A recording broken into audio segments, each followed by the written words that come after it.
saya Rahmadeni pada video pembelajaran kita hari ini tentang kegiatan ekspor dan impor. Nah, sebelum itu kakak mau bertanya kepada adik-adik, bagaimana kabar adik-adik semua? Kakak harapkan adik-adik semua dalam keadaan sehat walafiat.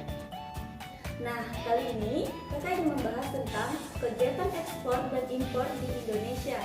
Kakak harapkan adik-adik mampu nanti menjelaskan apa itu ekspor dan impor di Indonesia dan apa saja kegiatan yang terjadi di Indonesia, kegiatan ekspor dan impor. Nah, jadi selamat menyaksikan ya adik-adik. Nah, kali ini kita akan membahas tentang ekspor dan impor.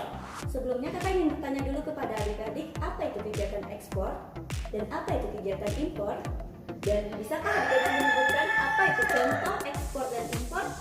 Nah, kakak ingin menjelaskan, ekspor adalah kegiatan menjual barang atau jasa ke negara lain. Sedangkan impor adalah kegiatan membeli barang atau jasa dari negara lain.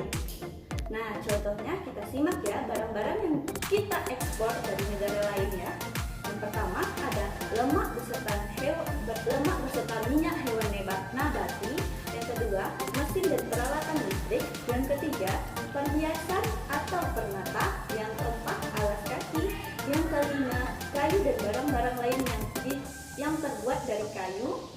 Yang keenam, pakaian jadi. Yang ketujuh, kendaraan bermotor beserta spare part-nya.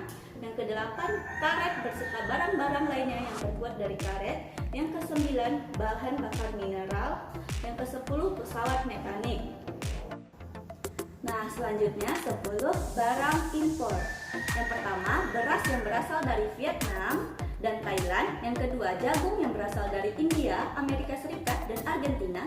Yang ketiga, gula pasir yang berasal dari Malaysia, Korea Selatan, dan Thailand. Yang keempat, gula tebu yang berasal dari Thailand. Yang kelima, daging yang berasal dari Malaysia. Yang keenam, ada garam yang biasanya berasal dari Australia.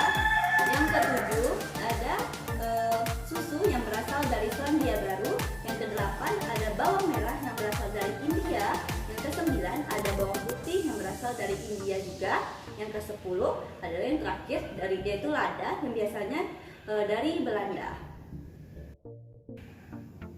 Nah, pembelajaran yang kedua, kita masuk ke kegiatan pertukaran barang dan jasa antara Indonesia dan luar negeri.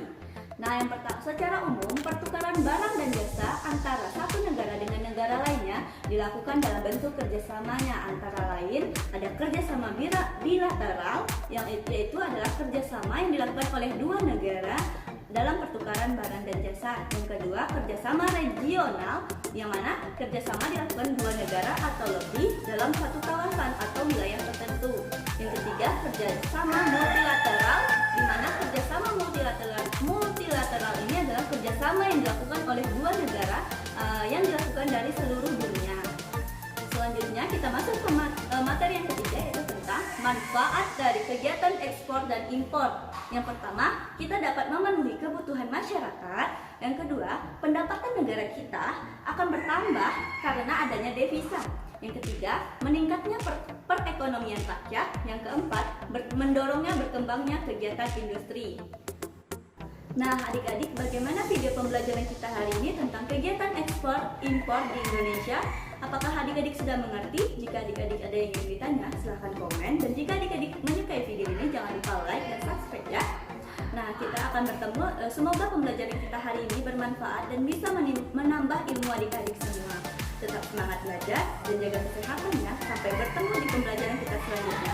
Bye-bye. Assalamualaikum